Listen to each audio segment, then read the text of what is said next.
24th April is one of the Darshan days in the ashram, and it is regarded as such in the community centered around Sri Aurobindo and the mother.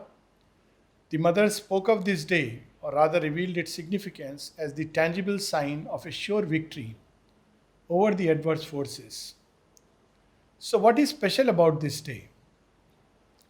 Now, at a most outward level, if you really see, the coming together of Mother and Sri Aurobindo is the beginning of a great synthesis.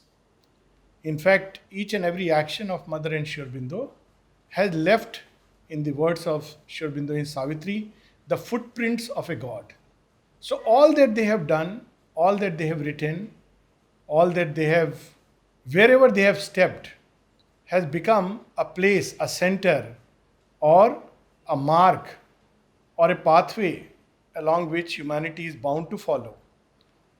And we can take number of examples, but to focus on the issue here, the coming together of Mother and Sri Aurobindo, as we see, is the coming together most outwardly of the West and the East. Otherwise, before that, for a long time, certain aspects of yoga, certain aspects of life were largely confined within the Indian subcontinent or the eastern side, and certain others were developing on the western side of the globe. True, Swami Vivekananda and few others did go outside India and carry the light of India to these quarters. But still, it was the light of India being carried far and wide. But West has its own spiritual side. And even though it has not been preserved, but it has a side, its own Vedanta, its own Tantra, no less than the Indian Vedanta and the Tantra. And this is where we see a very unique synthesis in the coming together of Mother and Sri Aurobindo.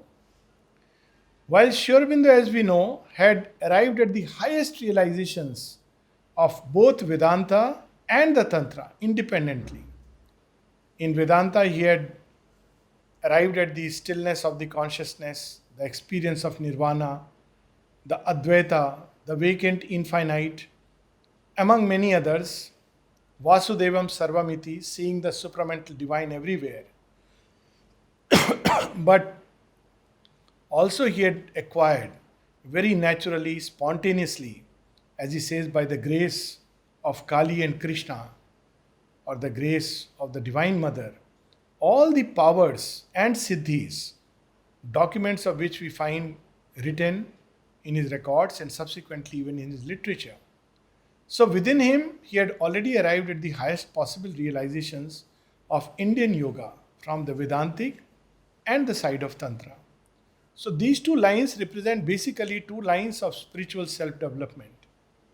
In Vedanta, it is primarily the soul involved in the mind which finds some way, some route, some access to come out of the magic circle of nature and enter into the infinite. Whereas in Tantra, we find another route. The journey is through the ladder of nature, going tire by tire, step by step, plane by plane, enlarging the scope and capacities and energies of nature, receiving them as an influence, and then finally climbing up the top of the ladder once again to merge into the infinite. Now, this is the Indian yoga, and we are all familiar with it. What about the mother? Sri Aurobindo has remarked that even before coming to India, she was already an adept in the yoga of the Gita as well as the Buddhist yoga. She had completed this. But at the same time, she had assimilated and synthesized in her two very powerful traditions. One was the Chaldean tradition, which has its root in mystic Christianity and which is much like Vedanta. If you really go into its heart, we'll see that Chaldean Christianity is much like Vedanta. Of course, its birthplace, very interestingly, now its troubled times, was in Syria. On the other side, she had also mastered the occult tradition of Kabbalah, which is the esoteric side or the occult side of Jewish tradition. As we know, she was born a Jew, and within herself, right in her blood, there flowed on one side the blood of the pharaohs from Egypt, on the other side, Her father was a Turk, and then she was born in France, where the previous age was worked out right from the time of Socrates down to the period in which she was born, the Renaissance in Europe. So we see she had accumulated within her, synthesized within her, the highest that the West had to offer, whereas Sri Aurobindo had assimilated and synthesized in him the highest that the East had to offer, and the two had to come together. For long they could not remain separated. They cannot. They had to come together and give their best to the world. And that's what we see in the synthesis, where Sri Aurobindo in the very beginning speaks of the world as a cauldron of media in which all the past tendencies and energies are shredded and put forth to cook a nice vegetable for the new creation. Basically, the new creation cannot be isolated in compartments by its nature. It's a creation based on oneness and unity. Though for long we have had these separations between the East and the West, Vedanta and Tantra, this cult, that school, this religion, that ideology. But now the time has come when the very best of all these has to come together, and that we see in the coming together of the mother and Sri Aurobindo. At another level, and that we see in the ashram and many of the, like Auroville and many places which have sprung up from the combined creation of mother and Sri Aurobindo, is the best of Western customs and culture and the best of Indian and Eastern thought and culture. So on one side we have the liberated spirit, the spirit of individuality, which we find very, very strongly in Sri Aurobindo's writings, and of course even in mother's writings. In fact, she is the one who coined the word psychic being, which stands for the true individual within us. At the same time, we find that together the sense of society, the collectivity, that too coming together and forming a new and unique yoga, which is no more for the individual but for the collective emancipation and collective transformation of mankind. We see the evolutionary theory of the West as well as the Vedantic idea of evolution in India. All these different streams, the highest thoughts, and that the culture had to offer on both sides of the globe coming together. If we pause and look again, we also see another kind of synthesis taking place. We see that in Sri Aurobindo, on one side, there is an extreme development of the intellectual side of humanity. It is the difficulty, it is the challenge, and Sri Aurobindo had to show that even with a highly developed intellect, and I use the word even because the more developed the intellect, the more challenging and difficult it becomes to realize the divine or to engage in yoga, because that's the long route of yoga. And yet Sri Aurobindo, with his mighty, wide and powerful intellect, engages in yoga and finds a way, stills the brain and the mind and the entire consciousness, and emerges like a shooting star, as Sri Aurobindo writes in Savitri, as an arrow leaping from the bow of God. As an arrow hunting for its prey, he quested like a hunting hound towards its prey. So that is how his aspiration climbed through the mind, piercing the lid, high, high, high, far above. On the other hand, we see in the mother an extreme development of the other side, what is called as the right-sided faculties. She is a painter, an aesthete in the real sense of the word. She is an expert in painting. She is an expert in music. She is a master in organizing life, organizing things. So all the capacities and faculties of the right hand, which if we take again Indian thought, the masculine and the feminine side, they come together. And there we go into the deeper secret of their union. Indeed, in creation, in the divine himself, though he is one, there are two sides, two aspects, known in India as Ishvara and Ishwari, the Lord and his Shakti, Prakriti and Purusha, Brahman and Maya. And they are two sides of one reality. If we approach him from the masculine side, then we enter into the realization of Brahman and the Ishvara who stands behind. But if we approach him from the Prakriti side, from the feminine side, then we discover the tremendous dance of Shakti which stands behind the entire creation, all the processes, the knowledge and power that has gone into creation. And this is the uniqueness about the mother and Sri Aurobindo. Sri Aurobindo is the supreme Purusha, the Purushottama of the Gita, who is the witness self who yet holds creation upon his breast. He stands silent, sanctioning all that is happening, and yet he is untouched, unmoved, like the sun who stands above in the sky. Suryo yatha sarvalokasya chakshu nalipyate chakshushe bahya dosha. At the same time, and on the other hand, the Divine Mother represents the Shakti, the knowledge and the power that has gone into creation and is organizing all the processes and the details of its life. So, what is new about it? After all, has it not been happening all the time? Well, here Sri Aurobindo tells us that this is a great transition moment. Thus far, the Divine Shakti has not been acting directly in all its glory, in all its effulgence, in all its splendor and power, but rather indirectly through an inferior instrument, or if we may put it, through its own daughter, through a limited and divided consciousness, what we call as nature or prakriti, which is mostly acts mechanically, partly conscious, partly unconscious, and yet behind it there is a perfect consciousness which limits itself to the needs of a species. But now this play has to go further. The Purusha also wears a diminished godhead here in creation. He becomes the little psychic spark, lost in the crypts of nature, dragged by Prakriti, now to your heights, now to the abysses, and he goes helplessly tied like a slave. This game has taken us so far, but now the terms have to change.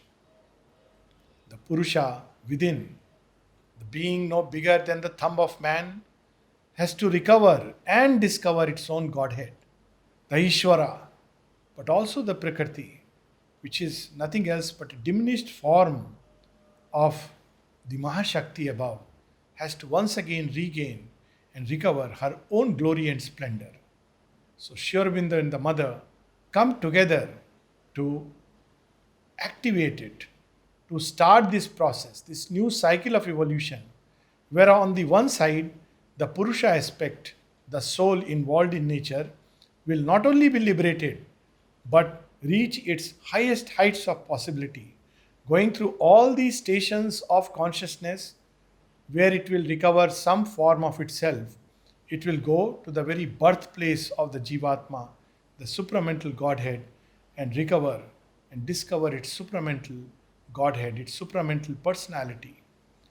On the other hand, nature within us, toiling and struggling in darkness, will also throw off its dark veil, get rid of the division and the separation, and once again ascend to its home of oneness, light, truth, bliss, sweetness, and love. So, this is the coming together of Mother and Sri Aurobindo, and that's when this new process starts. First within them, and then it will spread more and more through a contagion in the rest of creation. In fact, together we see a very beautiful, in many ways, the most perfect relation that is possible in Mother and Sri Aurobindo. For the Mother, Sri Aurobindo is the Lord, and it is she who installed the Divine Master in the temple of yoga, or rather in the temple of earth as the Master of yoga. She is the one, when she came, she taught everyone how to sit before the Master, how to be before him, how to love him, how to adore him, how to worship him, how to serve him. She forgot herself totally in his worship. But at the same time, on the side of Sri Aurobindo, he taught us, or rather he installed the Divine Mother as the guiding and moving force of her nature, as the Shakti who shall henceforth govern and move this human nature along the pathways that are intended and willed by the Divine. So this too we find as beautiful and majestically in their relation. And very interestingly, Sri Aurobindo speaks about it, and I would like to read something very interestingly about this change of relationship which takes place between the two.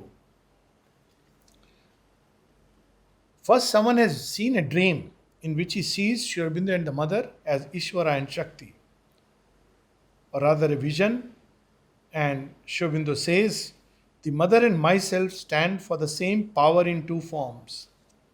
So the perception in the dream was perfectly logical. Ishvara, Shakti, Purusha, Prakriti are only the two sides of the one divine. But in the lower creation, we see the Shakti has become Prakriti and she is on the left side. Whenever we see the images of the gods with their Shakti, we see Parvati, Radha, or Sita seated on the left side. But this is because Prakriti is still not yet, she has not recovered the glory. So she takes creation and offers it to the Purusha. This is her work. So the yoga was also like that. Even one of the widest paths, the path of the Gita, is a continuous gathering up of things and offering it to the Lord, the Ishvara.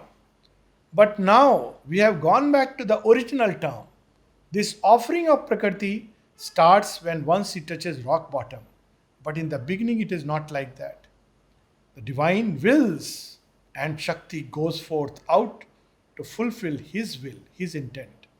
So, therefore, the Shakti comes to the right side. She is the one who executes the divine's will. There is no more of offering required, but simply an opening to the Shakti, because she is the upbearer and the upholder of the divine will.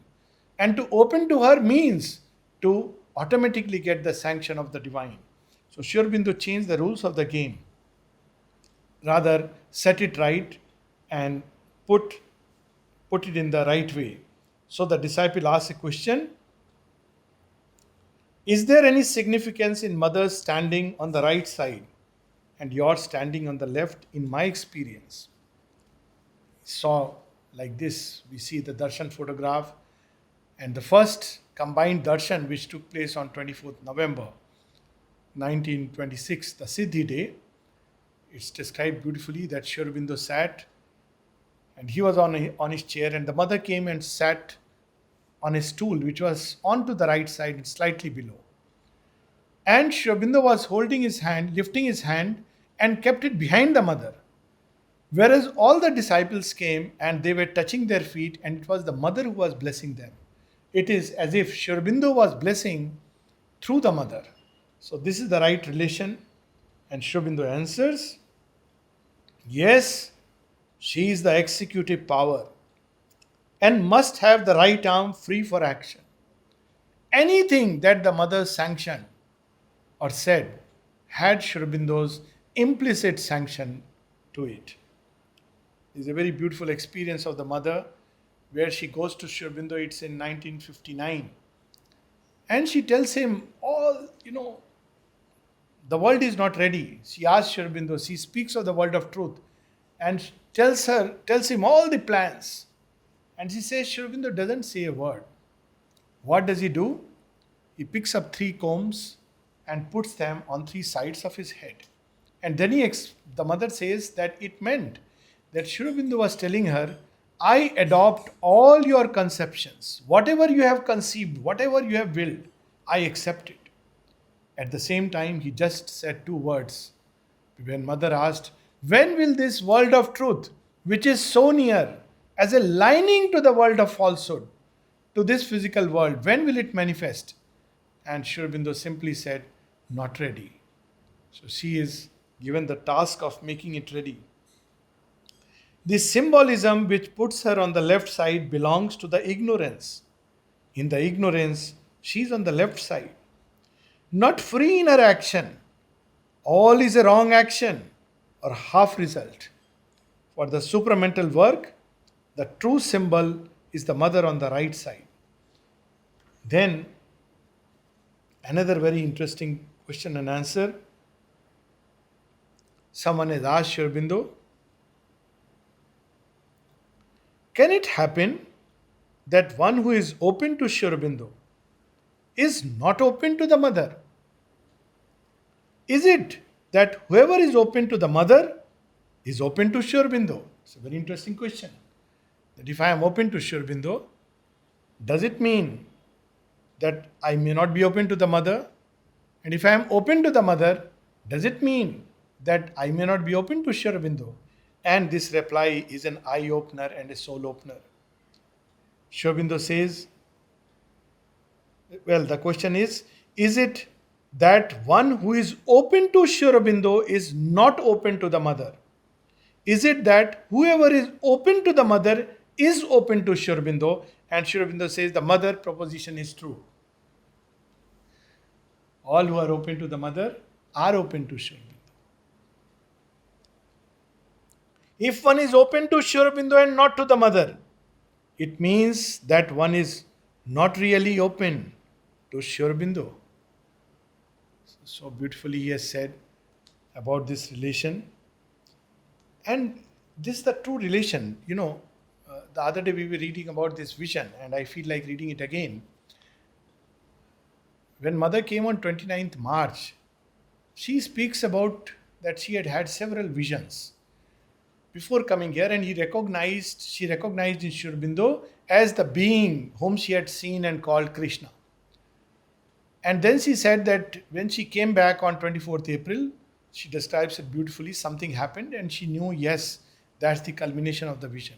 So the vision was very interesting. She saw first time that she is in a house and there is her family, which of course is very symbolic because they were not the real family. There was the father who represented the old creation like Daksh Prajapati and Sati. And there were two brothers who were unruly, just like the old creation, the vital, the powers which have emerged from him, old creation. And she is there as a young girl who is sitting on the window gazing afar. And then suddenly she is looking on the other side, whereas the father and brother are looking towards the door. And she sees that from the other side, where she is gazing, there enters a resplendent in a being of light. And they can't see him because they are looking to the other side. It reminded me of those lines in Savitri. Thus shall the mass transcendent mount his throne, when darkness deepens, strangling the earth's breast. And man's corporeal mind is the only guide, as a thief's in the night shall be the covert tread. She recognizes, and indeed she is the one who first recognized, even those who were near Sri Aurobindo. They felt there is something great, but that was it. They yet treated him like a friend and a comrade, just like Arjuna. But she, the moment she saw him, she knew and she wrote, "He whom we saw yesterday is here upon earth." Much later, when Sri Aurobindo was asked, because these two people asked that, did Sri Aurobindo recognize her? Of course. When Barinda asked him, he said, the first thing I noticed was that Mira is born free. She had no trappings, no ties, no attachments. At the same time, he also saw, for the first time I saw perfect and integral surrender right down to the very physical cells of the body. And I knew the time has come for the integral realization and the divine life to be established. So in that vision, first thing she does is she bows down and touches, in fact kisses the feet of that resplendent being. And then she sees that the father, the old creation, goes and embraces him. And when he comes back, he is a transformed being. And therefore she says his presence is enough to know that days will come when all this will be transformed, because she had seen it. And then she knew that there is nothing impossible for him. And then when she touches the feet, he lifts her up. And the two stand together, her head almost touching his shoulder, and they are gazing into the vast. And then mother sees that the energies of the two, she says in the vision that child was myself, that girl was myself. And the two, their energies balance each other and spread far and wide, transforming creation. So this was the vision. So first part of the vision came true when on 29th March she saw Sri Aurobindo and she recognized that yes, it is he, the same gesture, the same person, the same eyes, the same attire. But then this was not the end. She says that this was only the beginning. I came here, but something in me wanted to meet Sri Aurobindo all alone for the first time. So she goes for the first time and she sees, I saw in his eyes that it was he. He was standing exactly my vision, dressed the same way, in the same position, in profile, his head held high. He turned his head towards me, and I saw in his eyes that it was he. The two things clicked, the decisive shock. But this was merely the beginning of my vision. So, first part is realized. Then she goes, there is a series of experiences, a 10 months sojourn in Pondicherry, 5 years of separation, then the return to Pondicherry and the meeting in the same house, and in the same way did the end of the vision occur. So, what was the end of the vision? The two together. They stand, merge, and gaze into the vast, and she is standing by the side of his shoulder. So she says beautifully, I was standing just beside him. 24th April. My head wasn't exactly on his shoulder, but where his shoulder was. This is how the vision was. We were standing side by side like that, gazing out through the open window.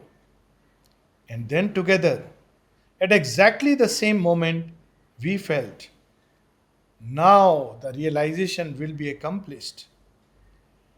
That the seal was set and the realization would be accomplished. Had she not seen the second part of the vision come to fulfillment in this life, she would not have been sure. So she spoke about a tangible sign that the seal was set and the realization would be accomplished. I felt the thing descending massively within me with the same certainty I had felt in my vision. From that moment on, there was nothing to say, no words, nothing. We knew it was that. This is a journey they have oft undertaken. We know there was another vision of this sadhika who saw suddenly the marriage of Shiva and Parvati taking place, and all the animals and gods, they are rushing towards the Kailash. This is actually a story, it's narrated as story she saw while gazing at the sea.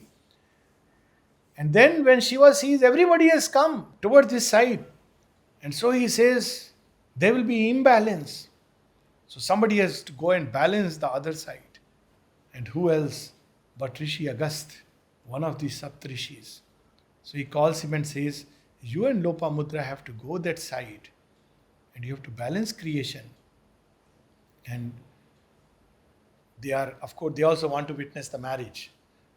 And Shiva assures the boon that whenever you want, we'll be there together. And of course, we know about the bowing of the Vindhyas and their going. Now, this is a very symbolic story as I see it. One, when Shiva assures that you will witness the marriage, actually they witness the true marriage. The marriage of Shiva and Parvati is the marriage of the divine soul and earth nature, material nature. It is a symbol of that. And much later in the life of Agastya and Lopamudra, now as Sri Aurobindo and the mother, at the same place where now the ashram stands was his ashram, and where the samadhi is, that was his Yagnavedi. That's where the fulfillment takes place.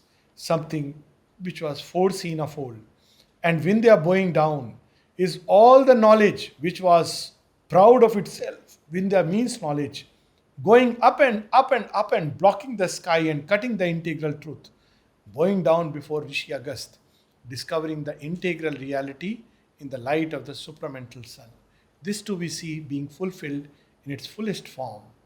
And this is just one of the lives, many lives. Together they have striven in various names and forms. And now the hour has come for the final and decisive victory. Because the last work of the adverse forces is to create a hiatus between world and the divine, between creation and the creator. They go on saying that all these inner experiences are fine, but you will never be able to bridge it or manifest it in outer life. And this has been the big problem. It's not that people have not had great inner realizations. But when it came to earthly life and manifesting it, they used to fail. It remained what it was, a field of ignorance. But this time, it is the divine Shakti herself who has taken the charge. And therefore, it was the tangible sign of the sure victory over the adverse forces which have always created this division. So, let me close with something which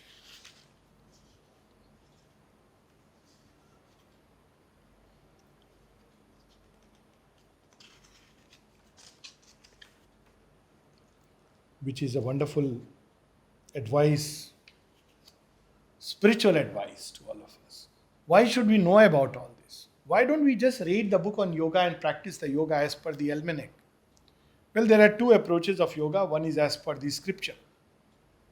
And that's where we have a tendency to form a religion. And another where we simply turn towards Mother and Sri Aurobindo and they do the yoga for us. And unfortunately, people think that creates a religion. Well, that does not create a religion. Religion is created if you see the entire history when people are confined to the book. And then there are interpretations. There are cults around books, various interpretations, ideologies, and they even fight and kill each other over the book. But when it comes to the divine personality, then there is unity. Where can be the possibility of division when it comes to the divine personality of Krishna or Jesus? And of course now the divine personality of the Mother and Sri Aurobindo. So here is the disciple asking, Mother, Sri Aurobindo has always said that you are within us. The mother says, yes, it is true, perfectly right. Me, I am there as a presence in the eternal flame, the power that animates and initiates the action, the peace that renders all sweet and peaceful, the joy that overflows and sublimates, the light that purifies, and the vibration that sanctions. Sri Aurobindo is there as a sustaining entity, and me, I am there like a guide. In fact, it is the same identity in two, one who observes, the witness, and the other that effectuates, the Shakti. So long as one has not realized that, one cannot understand anything. Yes, my child, he who recognizes Sri Aurobindo and me, in fact, it is the same thing, the same identity. For him, all obstacles, all difficulties, all traps, all these so-called interruptions on the march towards the truth are swept away and removed forever. In this life, as well as after death, and in the lives to come, till eternity, one can draw a parallel. There are religions, and I don't want to name them, where there is no mention of Shakti. One has to only rely on the Purusha and the teachings. Whereas we see very interestingly that at least with regard to two avatars, we see there is a play of the Shakti, so much so that there is a whole side of approach to Krishna, and it is said that you cannot realize Krishna unless you have pleased Radha. And similarly, we see in the story of Rama and Sita, there is a whole version of Ramayana which mentions that Ravana was not finally destroyed by Rama. Every time he was destroyed, something like his shadow kept emerging, and his final destruction was by Sita assuming the form of Kali. So we see that there is in India this thought that the Ishvara and the Shakti together are required for the annihilation of all darkness. Just one is not enough. And this is the thought we find here once again. but arriving at its finality. Those he who recognizes Sri Aurobindo and me as one, all obstacles are swept away and removed forever. In this life, as well as after death, and in the lives to come, till eternity. So much so that she has gone on to say that when you begin to see us as one, when to bow before Sri Aurobindo is to bow before me, and to turn to me is to turn towards Sri Aurobindo, then you begin to be ready to open to the supramental force. This is the sign that one is open to the supramental force. And finally, something very beautiful with which we can stop and enter for the Darshan day. Yes, for him, the Lord is all powerful because he is there with all his power. What does such a devotee do? What is he supposed to do? What is the practice of yoga enjoined for such a person? She says, only to repeat, Ma Sri Aurobindo, Ma Sri Aurobindo, Ma Sri Aurobindo, Ma Sri Aurobindo, Ma Sri Aurobindo. That is enough.